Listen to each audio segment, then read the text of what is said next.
تازہ ترین خبروں، تجزیوں اور تبصروں کے ساتھ میں ہوں ارشد عزیز ملک۔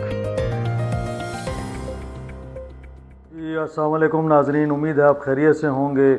آج نئے ولاگ کے ساتھ ایک بار پھر حاضر ہوں۔ آج 2-3 موضوعات ہیں جن پر بات کریں گے۔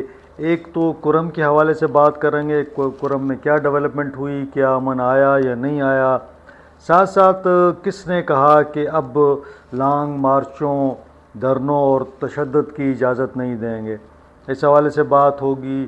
اور یقیناً تحریک انصاف میں جو معاملات چل رہے ہیں اس پر بھی بات ہوگی۔ مشال یوسفزئی کے حوالے سے بھی کچھ بیانات ہیں، ان پر بھی بات کریں گے۔ ان تمام موضوعات پر بات کرنے سے قبل میری وہی ریکویسٹ ہے کہ چینل کو سبسکرائب کریں، لائک کریں، شیئر کریں، اور کوئی معاملہ ہو جس کو آپ لانا چاہیں منظر عام پر تو آپ کمنٹس میں لکھ سکتے ہیں۔ آج سب سے پہلے ہم کرم کی بات کرتے ہیں۔ کرم میں 200 کے قریب لوگ جو ہیں وہ ہلاک ہو چکے ہیں، لیکن وہاں پہ امن نہیں آیا۔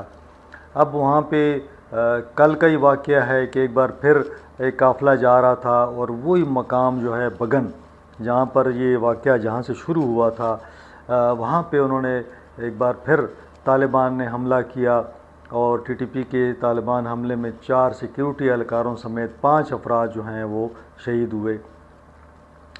اب 15 کے قریب زخمی بھی ہیں، اور باقاعدہ انہوں نے اس کا اعلان کر رکھا ہے طالبان نے، اور ان کا ایک گروپ ہے جو وہاں پہ سرگرم ہے کہ ہم یہاں سے اجازت نہیں دیں گے کہ کچھ بھی لے جایا جائے پاڑا چنار۔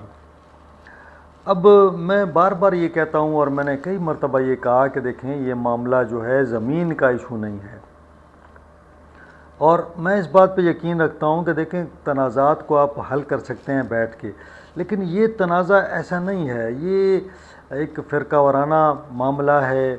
اور میں نے یہ بھی کہا تھا کہ اس میں بیرونی قوتیں بھی ملوث ہیں۔ تو آج میں دیکھ رہا تھا کہ آج ایک اجلاس ہوا، اور علی امین گنڈاپور نے اس کی صدارت کی، اور آج بڑا کھل کے علی امین نے کہا، انہوں نے کہا کہ میں یہ صرف زمین کا تنازع نہیں ہے، اور اس میں پوری طرح بیرونی قوتیں ملوث ہیں، 130 سال سے تنازع چلا آ رہا ہے۔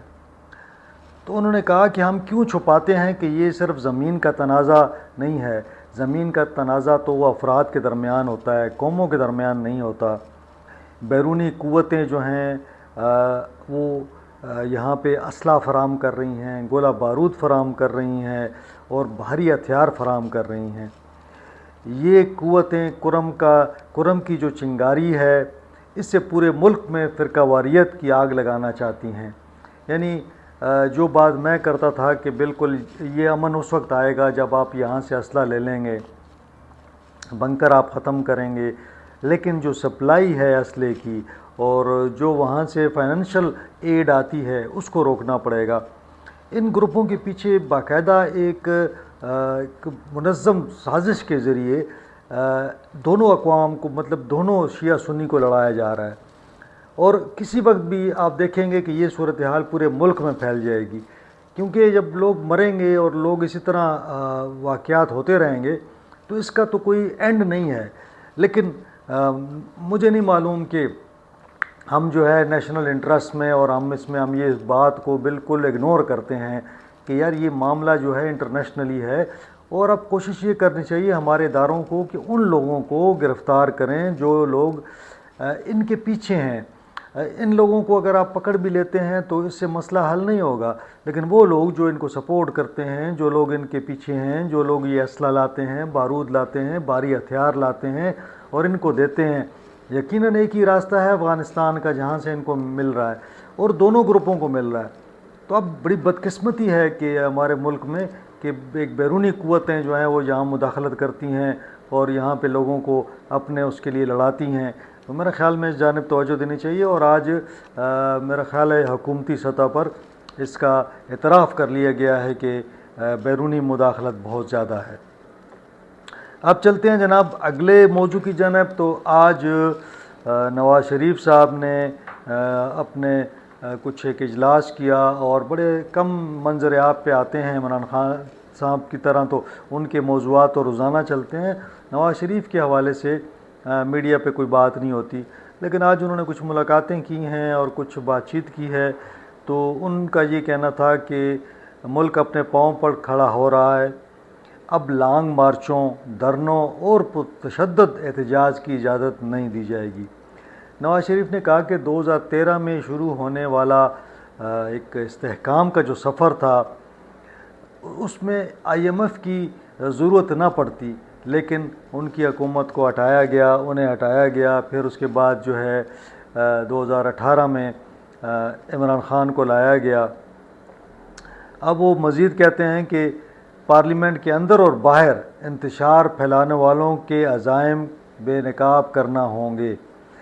مطلب یہ ہے کہ میں دیکھ رہا ہوں کہ پہلی دفعہ نواز شریف صاحب جو ہیں وہ تحریک انصاف کو ٹارگٹ کر رہے ہیں، عمران خان کو ٹارگٹ کر رہے ہیں، لیکن ایک ان میں یہ بات ہے کہ وہ کبھی نام نہیں لیتے، تھوڑے سے اس حوالے سے وہ ہیں کہ خیال رکھتے ہیں کہ بات کی جائے لیکن بات کو اتنا کھولا نہ جائے۔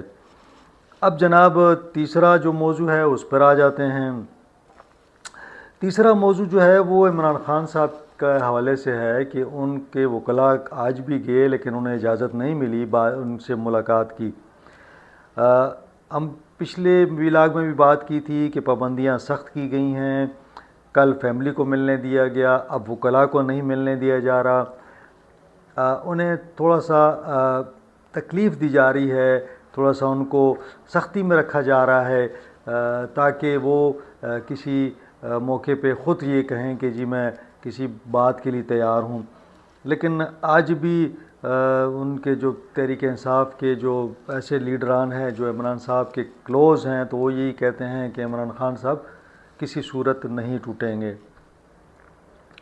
اب اس میں میں دیکھ رہا تھا تو کچھ سمیع ابراہیم صاحب کے کچھ انکشافات تھے، انہوں نے یہ کہا کہ جی عمران صاحب کو میں نے ایک دفعہ پریشان بہت دیکھا تھا، وہ جب عدت کا کیس چل رہا تھا تو اس میں جب بشریٰ بی بی کو انہوں نے اس میں سزا سنائی تو عمران صاحب بڑے پریشان تھے۔ ان کا کہنا تھا کہ بشریٰ بی بی جو ہے ایک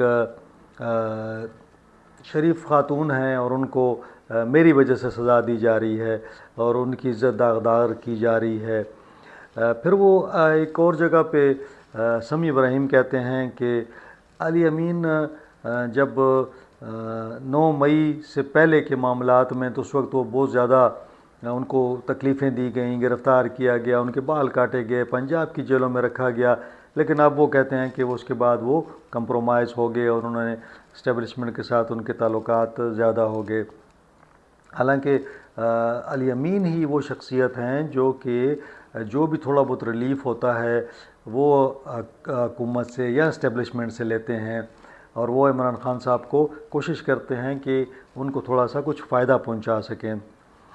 لیکن سمیع کا یہ بھی کہنا ہے کہ میں نے عمران خان صاحب سے جب میری بات ہوئی تو انہوں نے یہی کہا تھا کہ ابھی تو میں نے علی امین کو صرف بتایا ہے، لیکن اگر مجھے اس پہ ٹرسٹ نہ ہو تو وہ پھر وزیر اعلیٰ نہیں رہیں گے۔ یہ تو کئی دفعہ وہ کہہ چکے ہیں، لیکن بہرحال پارٹی کے اندر جو اختلافات ہیں وہ ختم ہونے کا نام نہیں لے رہے۔ میں دیکھ رہا تھا کہ معظم ایڈوکیٹ ہیں تحریک انصاف لائرز ونگ کے، وہ مشال یوسفزئی پہ تنقید کر رہے تھے اور ان کو برا بھلا کہہ رہے تھے۔ وہاں پہ مشال جو ہیں وہ یہ کہتی ہیں کہ عمران خان صاحب اگر باہر آئے تو یہاں کے پی میں بڑی چینجز آ جائیں گی، اور میں مختلف لیڈروں کو سن رہا تھا تو پشاور کے ایک ایم پی اے ہیں، ان کا بھی یہ دعویٰ ہے کہ جب بھی عمران باہر نکلے تو کے پی کی حکومت فارغ ہو جائے گی، سب کے سب جو ہے نا وہ گھر چلے جائیں گے۔ بہرحال یہ پارٹی کے اندر کی سیاست ہے، اور میں سمجھتا ہوں کہ پارٹی حکومت نہیں چلنے دے رہی۔ میں ایک بہت کلیئر ہوں اس حوالے سے کہ پارٹی جو ہے وہ بار بار حکومت کو ٹارگٹ کر رہی ہے۔ علی امین کو اگر صدارت چلی بھی گئی ہے تو اب اس کو کام کرنے نہیں دے رہے، بار بار اس کے اندر جو ہے نا روڑے اٹکا رہے ہیں، روزانہ بیانات ہوتے ہیں تاکہ وہاں سے بھی کوئی رد عمل آئے۔ اور اب تو عمران خان صاحب سے ملاقاتیں نہیں ہو رہی، ورنہ ہو سکتا ہے کوئی اور ہی کام ہو جائے۔ تو بہرحال یہ لوگ جاتے ہیں وہاں جا کے جو ہے نا یا تو اپنے لیے بات کرتے ہیں، اور اگر دیکھیں کہ موڈ ٹھیک نہیں ہے تو پھر کسی کے خلاف جا کے سازش کرنا جو ہے وہ تحریک انصاف کا ایک وتیرہ بن گیا ہے۔ تو یہ پارٹی جو ہے کسی سے بھی خوش نہیں ہوتی، تو جو بھی ان کے لیڈران ہوں گے یہ ایک دوسرے کے خلاف سازشیں کرتے رہیں گے۔ بہرحال یہ آج 2-3 خبریں تھیں اور میں چاہ رہا تھا کہ میں آپ سے شیئر کروں۔ مجھے اجازت دیں، انشاءاللہ اگلے ولاگ میں ملاقات ہوگی۔ اللہ حافظ۔